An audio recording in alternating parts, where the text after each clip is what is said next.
Hello friends, आज हम देखेंगे एक्सरसाइज फर्स्ट सी का पहला क्वेश्चन। हमसे पूछा गया है कि दर्शाइए कि 3√3 एक परमेय संख्या नहीं है। तो हम यहाँ अपोजिट मानते हैं। यहाँ हमसे कहा गया है नहीं है, तो हम यहाँ मानेंगे क्वेश्चन नंबर पहला है कि माना 3√3 एक परमेय संख्या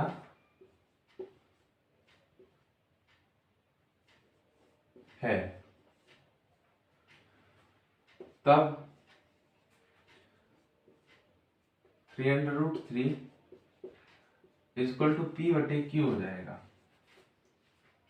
हमने अपने पहली वीडियो में ही बताया था परमेय संख्या क्या होती है, अपरमेय संख्या क्या होती है। परमेय संख्या वे होती हैं जो P बटे Q के रूप में लिखी जाए, जहां Q इज अनइक्वल टू 0। तो परमेय संख्या परमेय संख्या के बराबर होगी। अब 3 हम इधर भेजेंगे, √3 इज इक्वल टू P बटे Q। Q क्या हो जाएगा आपका? Q हो जाएगा 3Q। अब हम लिखेंगे लैंग्वेज में लिखेंगे चूंकि P, Q और 3 पूर्णांक हैं,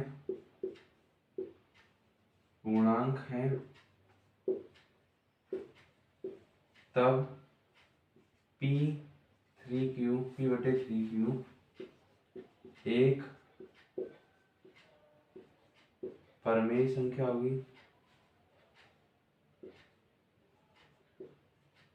होगी।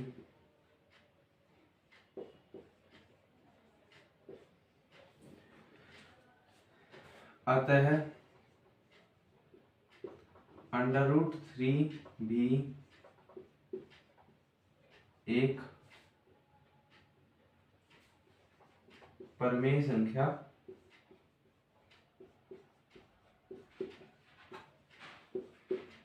होगी। लेकिन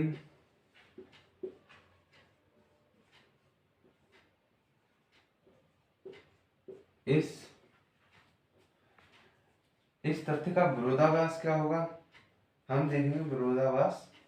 विरोधाभास का अर्थ होता है इसका विरोध में कुछ चीजें कही गई हैं, तो वो क्या है? इस तथ्य का विरोधाभास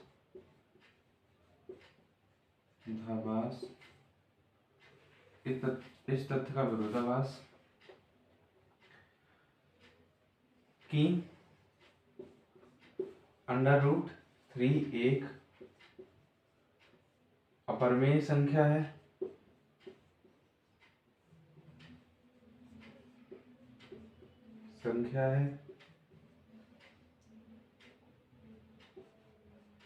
तब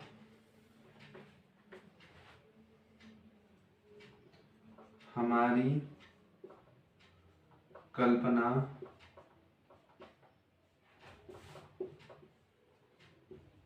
गलत होगी।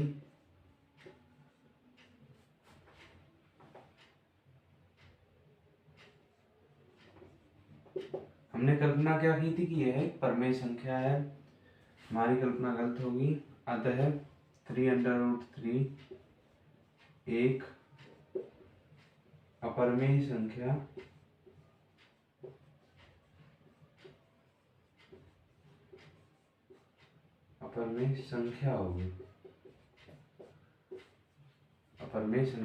होगी। देखते हैं क्वेश्चन नंबर 2 क्या है। क्वेश्चन नंबर 2 है, सिद्ध कीजिए कि √5 एक अपरमेय संख्या है। तो हम यहाँ पे मानेंगे, माना √5 एक परमेय संख्या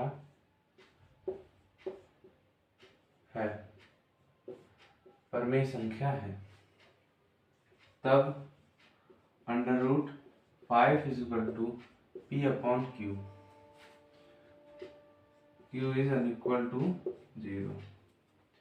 दोनों तरफ वर्क करने पर यहाँ लिखेंगे हम दोनों तरफ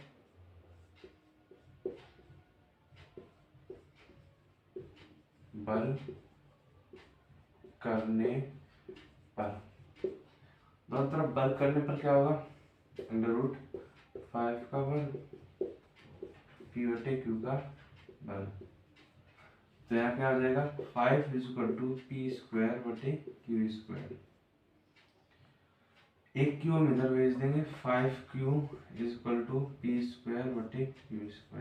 क्यू केवल एक क्यू तुमने इधर भेज दिया। अब हम लिखेंगे लैंग्वेज। लैंग्वेज क्या होगी, लैंग्वेज होगी, इसे हम समीकरण 1 मान लेंगे। क्या मानेंगे, समीकरण 1 लिखेंगे। अतः समीकरण 1 से स्पष्ट है कि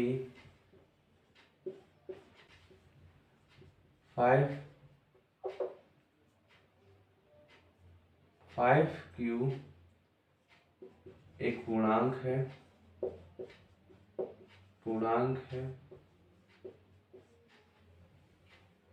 तब P²/Q कोई अभीष्ट गुणनखंड नहीं होंगे,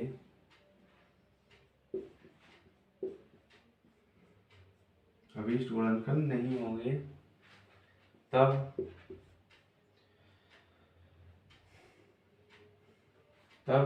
5Q is unequal to P²/Q।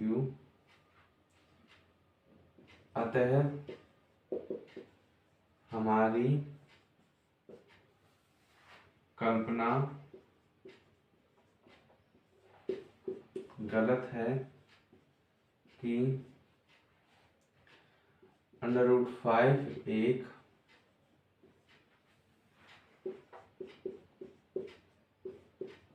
परमेय संख्या होगी। ये था आपका क्वेश्चन नंबर 2। क्वेश्चन नंबर 3 में है, सिद्ध कीजिए कि 3 + 2√5 एक अपरमेय संख्या है। हम इसका उल्टा मानेंगे। क्वेश्चन नंबर 3 है ये, माना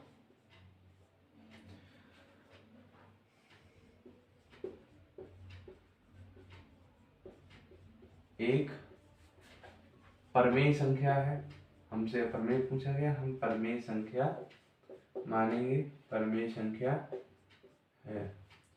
हमने मान लिया कि माना 3 + 2√5 एक परमेय संख्या है, तब ये 3 + 2√5 बराबर किसके होंगे, P/Q के।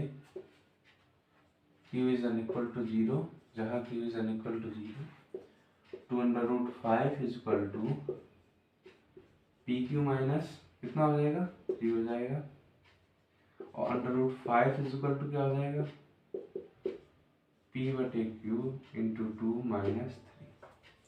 ये हमें मिल गया। अब हम क्या करेंगे, अब हम लिखेंगे चूंकि PQ, 2 और 3 पूर्णांक हैं,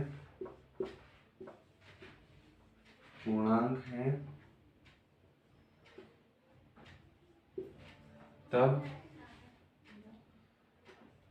P/2 Q - 3 परमेय संख्या होगी।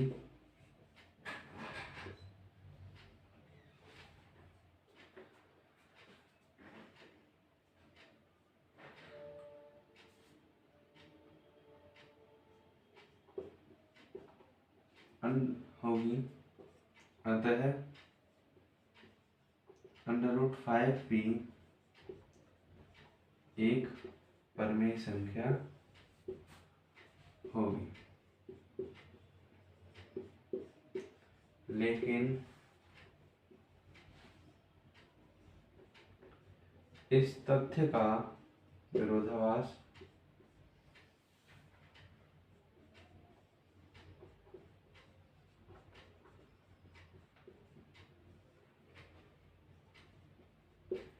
है कि √5 एक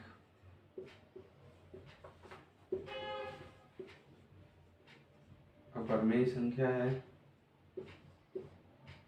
तब हमारी कल्पना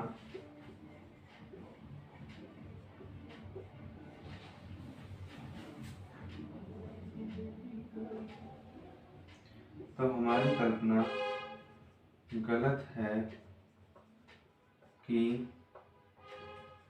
3 + 2√5 एक परमेय संख्या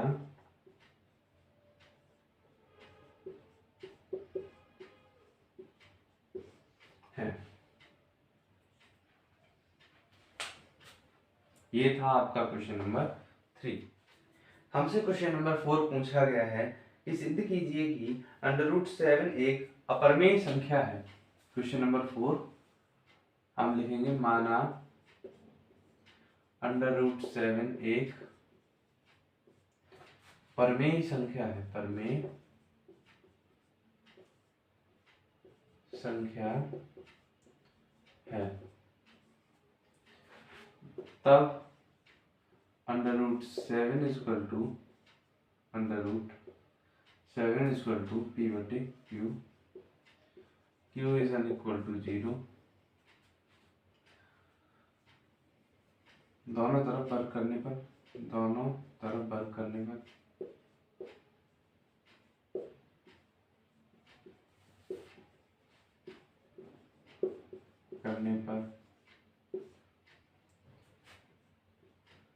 √7 का वर्ग और P² स्क्वायर हो जाएगा।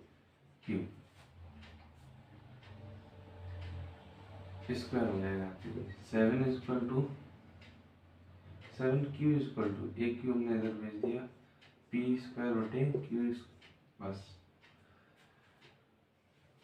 अब हम लैंग्वेज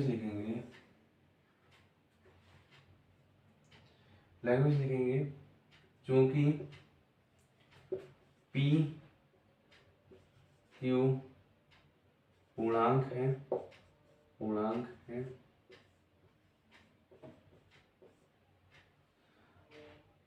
तब PQ एक परमेय संख्या है,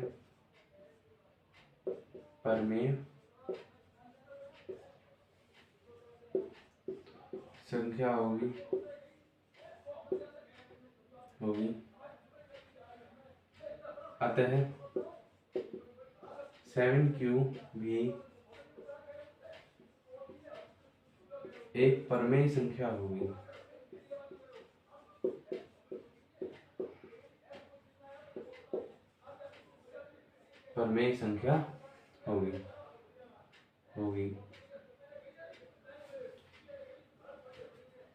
लेकिन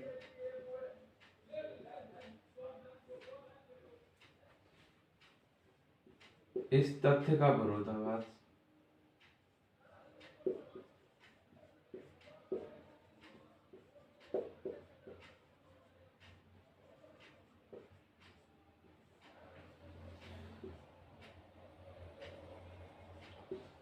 √7 एक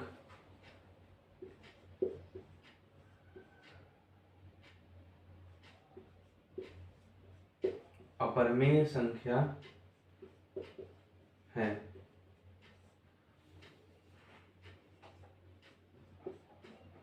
अतः हमारी कल्पना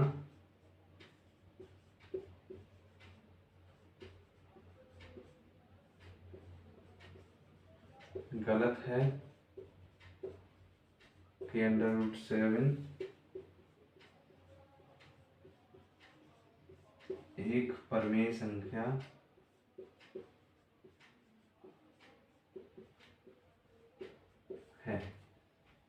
ये था आपका question number 4। Question number 5। Question number 5 हमसे पूछा गया है, यदि √2 परमेय संख्या नहीं है तो सिद्ध कीजिए कि 2 प्लस √2 भी परमेय संख्या है।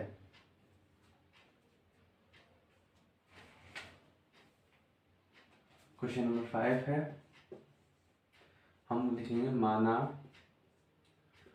2 प्लस √2 एक परमेय संख्या है। एक परमेय संख्या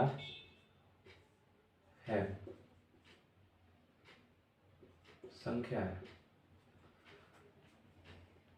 तब 2 plus √2 is equal to P upon Q। √2 is equal to P upon Q minus 2। अब लिखेंगे लैंग्वेज में लिखेंगे, चूंकि P 2 और Q पूर्णांक है,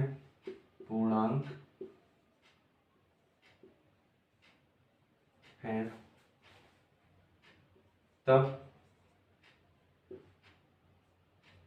P बटे Q माइनस 2 परमेय संख्या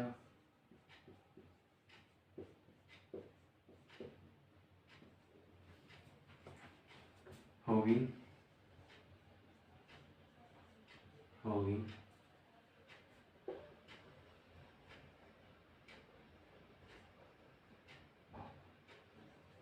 इसलिए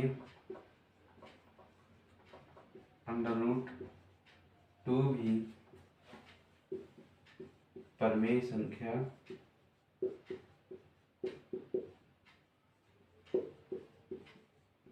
होगी, लेकिन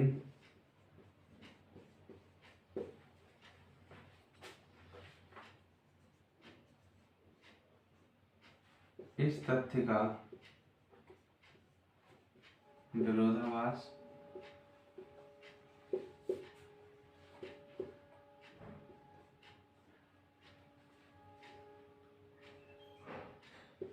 प्राप्त होता है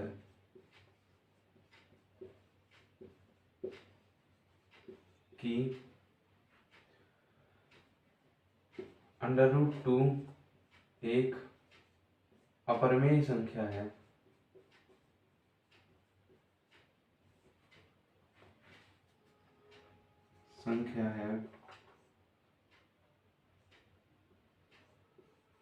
तो हमारी कल्पना गलत है।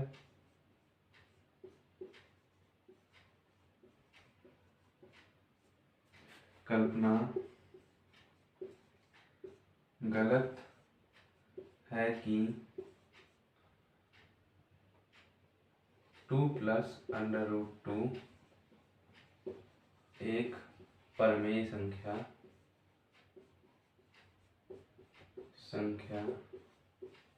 है। ये था हमारा क्वेश्चन नंबर 5।